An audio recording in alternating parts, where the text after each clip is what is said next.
राधे राधे। क्या आप सब जानते हैं कि कान्हा जी को जब माखन मिश्री पसंद है तो उनको लड्डू गोपाल क्यों कहते हैं? कान्हा जी के बहुत सारे भक्त हैं, जैसे कि मैं भी एक उनका भक्त हूँ। वैसे ही कान्हा जी के एक भक्त कोमहन दास जी कान्हा जी की नित्य सेवा करते थे। कान्हा जी को स्नान कराना, उनका श्रृंगार करना, उनको भोग लगाना, उनको कहानियाँ सुनाया करते थे। उनको कहीं से भी निमंत्रण आता था तो साफ मना कर देते थे, मुझे तो अपने कान्हा जी की सेवा करनी है, मैं तो नहीं आ सकता।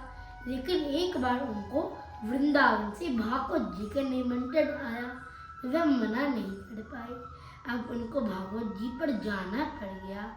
तब वह अपने बेटे को, उनके बेटा था रघुनंदन, तो उसको लड्डू गोपाल की सेवा देकर वह चले गए और उसको कहा शाम का भोग लगाना मत भूलना।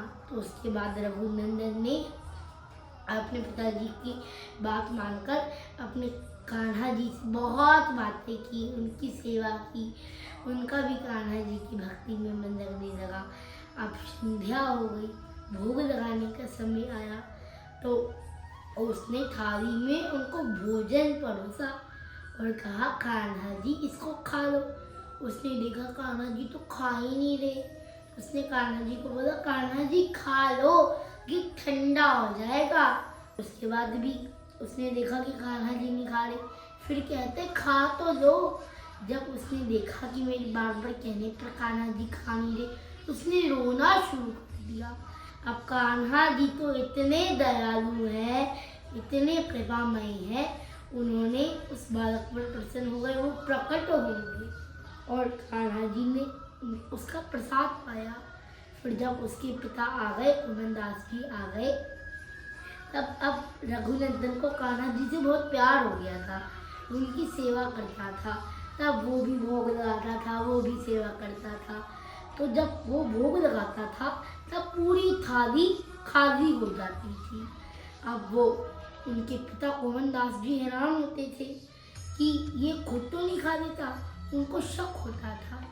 तो जब वो भोग लगा रहा था उनका बेटा रघुनंदन, तब उन्होंने दीवार के पीछे से छुप करके देखा कि ये खुद तो नहीं खा रहा। उसके बाद जब उसने कान्हा जी को भोग लगाया तब कान्हा जी स्वयं प्रकट तो होते ही थे, तो वो स्वयं प्रकट हो गए। अब ये चमत्कार देखकर कोमहन दास जी हैरान हो गए और वह ठाकुर जी के चरणों में आकर गिर पड़े और वह बहुत खुश हो गए कि मैं धन्य हो गया, आपने मेरे बेटे को दर्शन दे दिए। जब वह कान्हा जी के चरणों में गिर पड़े तब कान्हा जी लड्डू खा रहे थे और तब कान्हा जी वहीं पर अंतर ध्यान हो गई और लड्डू गोपाल के स्वरूप में वहीं पर विराजमान हो गए। तो लड्डू गोपाल को, कान्हा जी को गोपाल तो कहते ही हैं, तो उनको लड्डू गोपाल कहने लगे। और लड्डू गोपाल कहने का एक और कारण है कि माता देवकी ने लड्डू से कान्हा जी को बनाया था, लड्डू से उनकी प्रतिमा बनाई थी, लड्डू से उनको बनाया था और उनको वस्त्र पहनाए थे। और वो वस्त्र उड़कर, तब वो देवकी माता कंस की जेल में थी, वो वस्त्र उड़कर नंद भवन पहुँचे और वो कान्हा जी ने पहने थे। वो कान्हा जी को बहुत पसंद आए, तो इसलिए हमारे कान्हा जी लड्डू गोपाल कहलाते हैं। बोल भक्तवत्सल भगवान की जय, दीन दयाल की जय, श्री बांके बिहारी लाल की जय, श्री वृंदावन धाम की जय और लड्डू गोपाल की